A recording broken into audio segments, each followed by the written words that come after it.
ce que j'aurais aimé savoir avant l'appareil dentaire. Viens, je te raconte tout ça. Even when there's no hope, you can still go. I never answer to no, man, I still go. Go, go, go, go. Salut, moi c'est Marissa. Ayant subi moi-même une transformation d'orthodontie, je te parle dans ma chaîne de l'orthodontie où tu trouveras des contenus d'information, des exemples de transformation. Donc, j'espère que vous allez tous bien de votre côté. Aujourd'hui, on est de retour pour une nouvelle vidéo. Et dans cette vidéo, je vais vous parler des choses que j'aimerais savoir avant de porter un appareil dentaire. Mais avant ça, n'oublie pas de t'abonner à la chaîne pour être au courant de toutes les vidéos, d'activer la cloche de notification pour ne rater aucun contenu. On va bientôt atteindre les 1000 abonnés, donc je compte sur toi. Bien évidemment, cette vidéo consiste par rapport à des choses que j'aimerais savoir avant de porter un appareil dentaire. Il faut savoir qu'il s'agit de ma propre situation. Donc, je me base des choses par rapport à mon vécu. Après, chacun se fait sa propre expérience, mais là, ce que je vais vous partager, c'est des choses que j'aimerais savoir, puisque aujourd'hui, je porte un appareil dentaire. Première chose que j'aimerais savoir, c'est qu'il faut avoir une hygiène dentaire irréprochable. Il faut avoir une hygiène dentaire stricte. Faut brosser tout le temps après les repas. On va pas se mentir, des fois, t'es au lit, t'as la flemme de te lever pour aller brosser les dents. Eh ben non. Mais non. Avec l'appareil dentaire, faut arrêter ça. En plus, c'est vraiment très dur, donc c'est une chose que j'aimerais savoir avant. Enfin, je sais qu'il faut brosser ses dents après le repas, je sais. Des fois, t'as la flemme et tout, tu vois, flemmard et tout. Mais c'est surtout que quand tu as un appareil dentaire, quand tu n'es pas forcément conscient de ça, il y a des choses qui peuvent s'engendrer derrière. Car il se peut aussi que tu aies du tartre, etc. Chacun son propre truc. Deuxième chose que j'aimerais savoir, c'est que je pensais pas avoir mal pendant certains rendez-vous. Tous les rendez-vous que j'ai faits, il y en a eu quelques-uns quand même que j'ai vraiment eu mal lors des consultations. Donc tu sors des consultations, t'as mal aux dents, soit parce qu'on te serre par exemple les fils, donc pendant 1 ou 2 jours t'as mal, après ça va passer, ou bien parce que on te casse, je sais pas expliquer, on t'enlève une bague, on te remet une autre, enfin plein de petites choses comme ça, et ça fait vraiment mal. Pas tous les rendez-vous, hein, mais certains rendez-vous vraiment t'as mal quoi, t'as mal aux dents, enfin on te tire comme ça sur la dent et tout, t'as l'impression qu'on va t'arracher la dent. Donc c'est plutôt des choses comme ça, en vrac de manière générale. Certains rendez-vous, tu as mal. Mais bon, c'est une chose à savoir. Troisième chose que j'aimerais savoir, c'est que j'allais faire éventuellement un détartrage. Et ça, c'est une chose que j'aimerais savoir pourquoi. C'est quelque chose que j'aurais pu éviter. En fait, c'est ma faute et je l'assume totalement. C'est pour ça que j'ai dit que le détartrage, finalement, c'est en lien avec la première chose que je vous avais dit. Donc, l'hygiène irréprochable. Et donc, en fait, la première fois, j'avais du tartre. Pendant longtemps, j'avais juste sur les dents du bas. Il y a même une photo, je pourrais vous mettre, je pense qu'on le voit. C'était du tartre, donc sur les 4 dents. Et donc ça, j'avais longtemps avant de commencer mon traitement d'orthodontie, puisque c'est pas bien ce que je vais dire, mais j'avais pas de dentiste traitant. Donc, je consultais jamais un dentiste, je faisais jamais de consultation. Donc, je voyais, j'étais négligée. Clairement, j'étais négligée. Donc ça, on me l'a enlevé quand j'ai fait l'extraction, au début du traitement, si vous vous rappelez bien. Maintenant, puisque je me suis laissé aller quelques fois, c'est-à-dire parfois la nuit, je brossais pas forcément donc les dents, je brossais pas les dents correctement quoi. Tu vois, je rinçais les trucs comme ça, j'avais la flemme. Et donc, c'est à cause de ça que j'ai commencé à avoir légèrement du tartre. Mais attention, c'est pas le vrai tartre jaune comme le tartre normal, on va dire. J'avais juste sur les dents derrière là, celle-ci, et c'était vraiment très léger. C'était même pas jaune en fait. C'était un blanc plus ou moins comme si ça allait commencer à venir s'accumuler finalement. Donc ça c'est une chose que j'aurais pu éviter. C'est totalement de ma faute. Donc maintenant moi je rigole plus avec ça. Je brosse mes dents tout le temps quoi. Et maintenant c'est nickel, j'ai plus de tartre. Donc le but c'est de continuer parce que le tartre c'est mauvais. Ça risque de déchausser les dents si tu fais pas attention et tout. Quatrième chose que j'aimerais savoir avant de porter l'appareil dentaire aussi, c'est vraiment une chose très importante. Pour moi, je ne savais vraiment pas du tout, c'est que j'allais avoir la maladie parodontale stade 1. Qu'est-ce que ça veut dire en fait? Je vais vous mettre une photo de ce que c'est. Pendant toute ma vie, j'ai jamais brossé les dents correctement. C'est-à-dire que j'ai brossé mes dents comme ça. Ça, c'est une chose à pas faire. Il faut brosser les dents avec des mouvements circulaires, tout en prenant la gencive sur les dents. Et j'ai jamais au grand jamais fait ça. On m'a pas forcément montré quand j'étais petite avec mes parents. Et donc, quand j'habitais au Portugal, c'est pas comme ici. Je pense que vous avez, je sais pas, à l'école, vous avez des cours, on vous montre tout, comment faire et tout. Par exemple, vous avez des cours de natation. C'est un hors sujet, je sais. Mais en France, il y a plein de choses qu'on vous montre qu'on fait à l'école. Que nous, par exemple, nous, on le fait pas forcément. Ça, c'est une des choses que j'ai jamais su et donc je brossais mes dents mal sans le savoir. Donc, c'est à cause de ça, au fil des ans, j'avais la gencive hyper rouge. Je touchais, enfin, c'était rouge quoi. Et moi, je pensais que c'était normal, je voyais rien de normal. Et ma gencive se décollait un petit peu.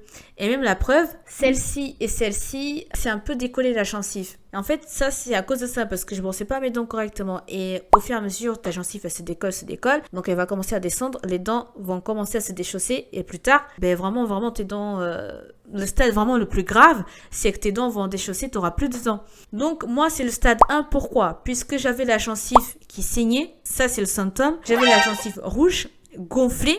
Voilà, c'est les 3 choses. Et donc maintenant, je brosse mes dents correctement. Elle est plus rouge, elle est plus gonflée. Je sais que maintenant, elle va bien. Ok, il me reste un petit peu de celle-ci qui est encore décollée un petit peu. Mais je suis en train de brosser correctement. Et pour ça, je suis en train d'utiliser un dentifrice spécifique pour ça que les matins, qui est Paradentax. Donc voilà, c'est vraiment une chose que j'aimerais vraiment savoir. Et donc, franchement, c'est grâce à l'orthodontie que je suis au courant. Parce que t'imagines, toute ma vie, j'aurais pu continuer comme ça et sans savoir. Et donc, j'allais carrément avancer au niveau de la maladie parodontale, quoi. Donc ça, c'est très grave. Il y en a plein de gens qui ont ça. Et je pourrais même faire une vidéo sur ça. Ah oui, et par rapport à ça, justement, je vais vous passer une info parce que comme je brossais mes dents, je voyais du rouge qui saignait. Et donc, quand on voit du rouge, on a tendance à croire, ah, ça saigne, faut pas que je brosse mes dents, faut que je m'arrête. Ça veut dire que c'est pas bon. Or, c'est le contraire. C'est justement quand ça saigne, il faut que tu continues à brosser. Parce que où ça saigne, en fait, c'est où il y a les bactéries. Et donc, faut que tu brosses jusqu'à que le sang sorte tout le temps, qu'il sorte vraiment. Donc aujourd'hui, quand je brosse mes dents, ça ne saigne plus. Je vais pas brosser, ça va empirer la chose. Non, c'est le contraire. Ça veut dire que dans cette zone-là, tu as des bactéries, il faut les enlever. C'est pour ça que ça saigne. 5e chose, j'aurais pas cru que porter un appareil dentaire, ça aurait été financièrement assez lourd à payer. Et ça, je suis vraiment honnête avec vous parce que la première année, ça allait. Mais quand tu es au 3e semestre, tu dois payer encore 1000 € et le dernier aussi. Tu commences à avoir un peu marre. Personnellement, c'est vraiment pénible parce que c'est des sommes assez élevées sur des périodes très courtes pour payer, surtout quand t'as pas des aides, c'est pas forcément facile quoi. 6e chose que j'aimerais savoir, c'est que j'allais faire la rééducation de la langue moi-même, toute seule. Donc j'ai pas pris de cours de kiné, j'ai fait ce que mon médecin m'avait dit.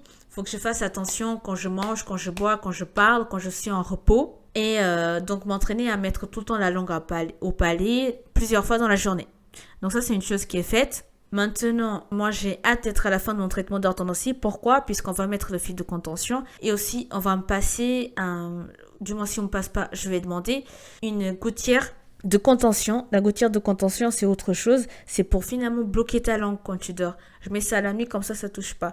Et comme ça, je suis sûre de ne pas toucher ma langue quand je dors. Puisque j'ai pas envie de prendre de risques quand je vais enlever l'appareil dentaire. J'ai pas envie que ça bouge. Donc, voilà. Et 7e chose, être motivé et discipliné. Il faut savoir que vraiment, si t'es pas motivé, laisse tomber, ne mets pas un appareil dentaire parce que c'est dur. C'est dur, tu dois penser à tes résultats et non pas regarder le présent. Faut que tu regardes plus loin.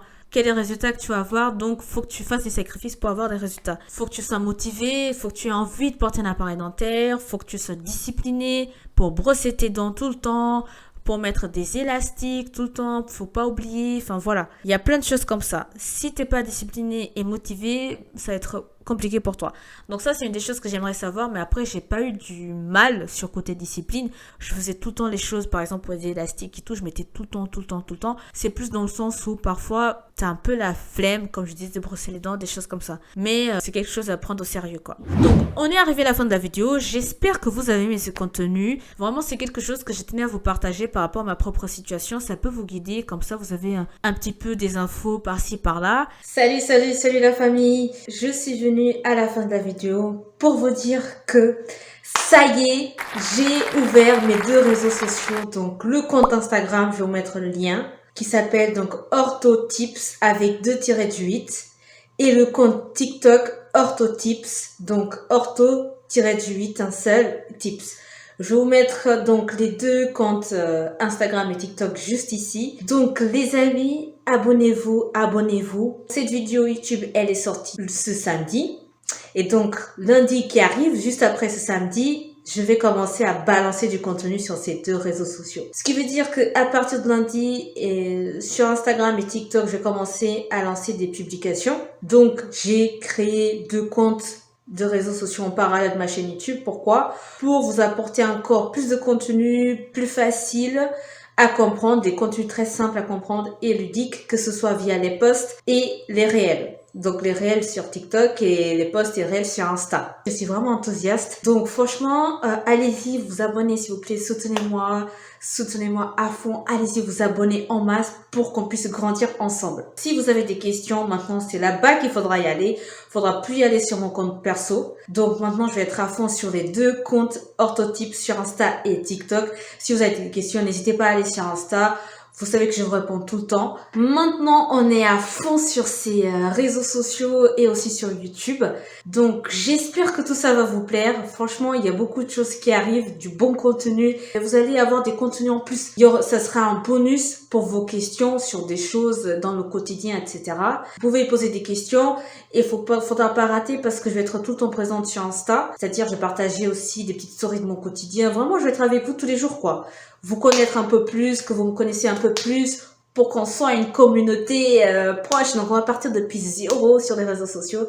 Et le but de tout ça, bien évidemment, c'est de mettre en relation ma chaîne YouTube avec les réseaux sociaux. Donc, vous savez, c'est pour vous aider. Donc, j'espère que tout ça va vous plaire. Donc, j'arrive en masse lundi. Abonnez-vous ce lundi-là sur le compte Insta. C'est là-bas que je vais commencer la pub. Donc, les amis, je compte vraiment sur vous.